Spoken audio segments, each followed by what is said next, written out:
प्रिय विद्यार्थियों, आप सभी को नव वर्ष की शुभकामनाएं। आशा करते हैं कि यह नव वर्ष आपके लिए मंगलमय हो और शीघ्र ही हमारी मुलाकात हो।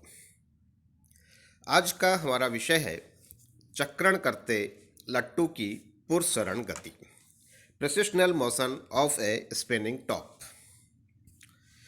आपने बचपन में बहुत सारे लट्टू घुमाए होंगे। हम उसी लट्टू की गति के बारे में बात कर रहे हैं।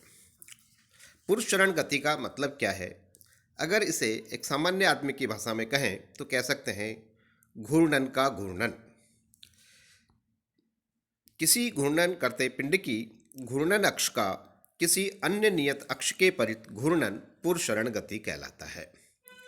उदाहरण के लिए, अपने जो कीलक बिंदु पर अपनी सममित घूर्णन अक्ष के परित चक्रण करता लट्टू कीलक बिंदु से पारित ऊर्ध्वाधर अक्ष के परित पुरस्चरण गति करता है।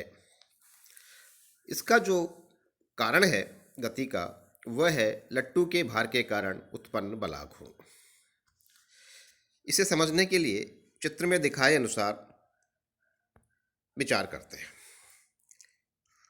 मान लीजिए कि चक्रण करते हुए लट्टू के गुरुत्व केंद्र G का मूल बिंदु के सापेक्ष स्थिति सदिश R सदिश है।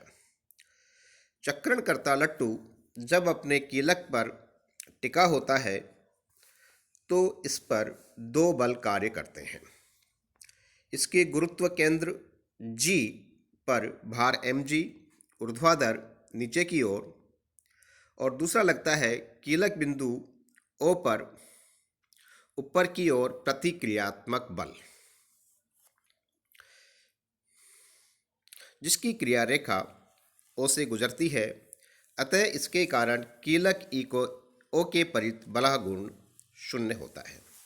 भार के कारण कीलक बिंदु O के परित बल आघूर्ण टाउ सदिश बराबर होगा R सदिश क्रॉस mg सदिश, जिसे हम लिख सकते हैं चित्र में दिखाए अनुसार। अगर दिशाओं को देखें तो ये होगा R mg sine pi minus theta, और आप जानते हैं साइन पाई माइनस थीटा बराबर होता है साइन थीटा। इसलिए हम इसे लिखेंगे R mg sine theta n cap, जहाँ n कैप R सदिश व mg सदिश के पर लंबवत एकांक सदिश है। चूंकि लट्टू अपनी सममित अक्ष के परित घूर्णन कर रहा है, अतः इसका कोणीय संवेग J कोणीय वेग ओमेगा के अनुदिश होगा, अर्थात R के समानांतर होगा। इस प्रकार बलाघूर्ण टाउ कोणीय संवेग J के लंबवत होगा, जो J सदिश को वृत्ताकार पथ में घूर्णित करेगा। अर्थात कोणीय संवेग का परिमाण तो नियत रहेगा, परंतु दिशा लगातार बदलती रहेगी। यदि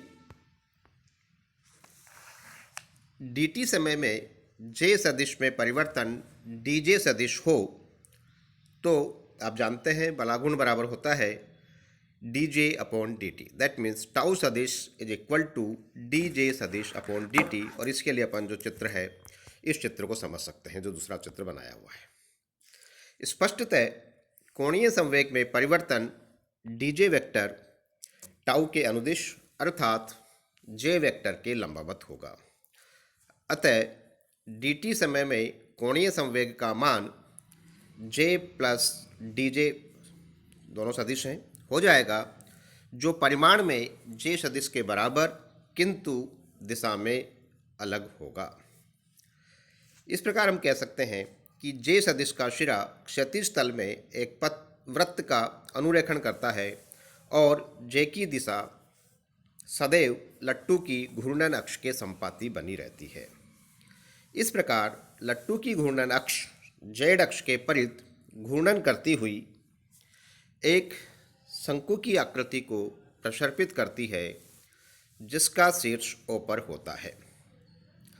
चित्रानुसार J सदिश का सिरा क्षैतिज तल में J साइन थीटा त्रिज्या का वृत्त बनाता है, जिसका त्रिज्य सदिश dt समय में d फाई कोण से घूम जाता है, तो इस चित्र के अनुसार d फाई बराबर होगा dj upon j sine theta, जो हमने लिखा है चाप बटे त्रिज्या से। इस प्रकार पुरुषरण गति का कोणीय वेग ओमेगा p बराबर होगा d phi upon D T, that means dj upon D T j sine theta. और आप जानते हैं कि हमने लिखा था dj अपॉन डी टी बराबर टाउ, तो इसलिए हम लिखेंगे ओमेगा p बराबर tau upon j sine theta.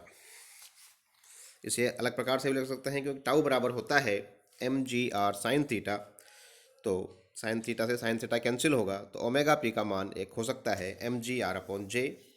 और अगर हम इस समीकरण को ओमेगा पी बराबर tau upon j sine theta को लिखें, तो वेक्टर फॉर्म में लिख सकते हैं टाउ बराबर omega p j sine theta, that means tau सदिश is equal to omega p cross j सदिश। Thank you.